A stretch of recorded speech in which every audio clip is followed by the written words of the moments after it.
All right, back to the case sprayer 3330.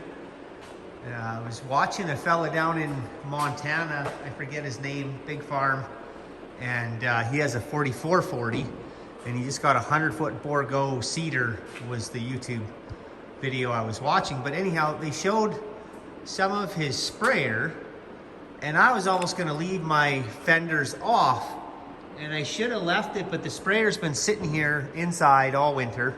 And I know if it was outside and then inside or hot, cold, it would likely be worse. And it has 0 oil leaks. All the while, my back hydraulic rams, they come down, I don't know, not very far.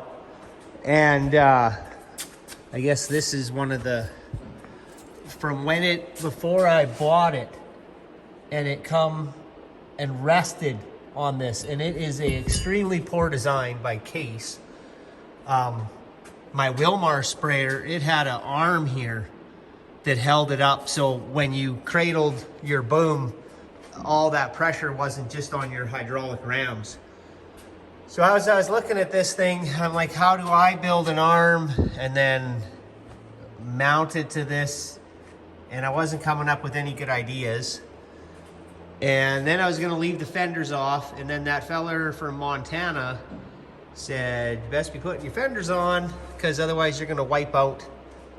It's not the mud that's flying when you're out in the field, when your booms are stretched out. It's when you fold up and you turn onto the gravel road, you're gonna wipe out all your nozzles. And I thought, oh, ain't that funny? Probably some truth there. So anyhow, I just finished mounting the first. They're kind of a pain by yourself, but I did it. A few blocks of wood and a ladder. And I think what I'm gonna do now is, you can see how far, so what would happen when the rams would leak a little, or seep, or whatever you wanna call it, they would sag down in the back. It would pull this back until this here hooks on this. And then basically that would make it so that it didn't go down anymore in the back, so it would have to keep pulling it. So what I'm thinking of doing is welding on a block.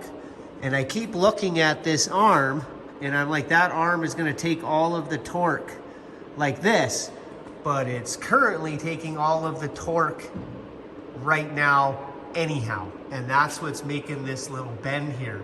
So if I put a block across here, it'll come up against here, and it will not do anything different than this, but I'll be able to make it so that I don't get that sag in the back, and hopefully I won't wipe out my fenders when I actually put the fenders, or bend them brackets again in the back. So I guess stay tuned. I'll add to this video before I post it and show you the end product. Polished the hood all up nice here, and we did the roof, because that silly Case red gets all faded and stuff, but man, we got her looking brand new. So okay, just the continuation on. I didn't have any Case red paint, so it got some black. But it's already almost resting up against there. I'm not worried about the structural strength of this particular steel, because all of the weight is gonna be right where the weld is there, where it's gonna drag. So again, it was dragging here, and this was stopping it. If it's here, I don't see any problem. I think it's gonna do less damage instead of more. And then I straightened the fender. I just heated the bracket up here and then got it tipped back flat. Got it mounted. You can see there's not a whole bunch of clearance for the boom to come down.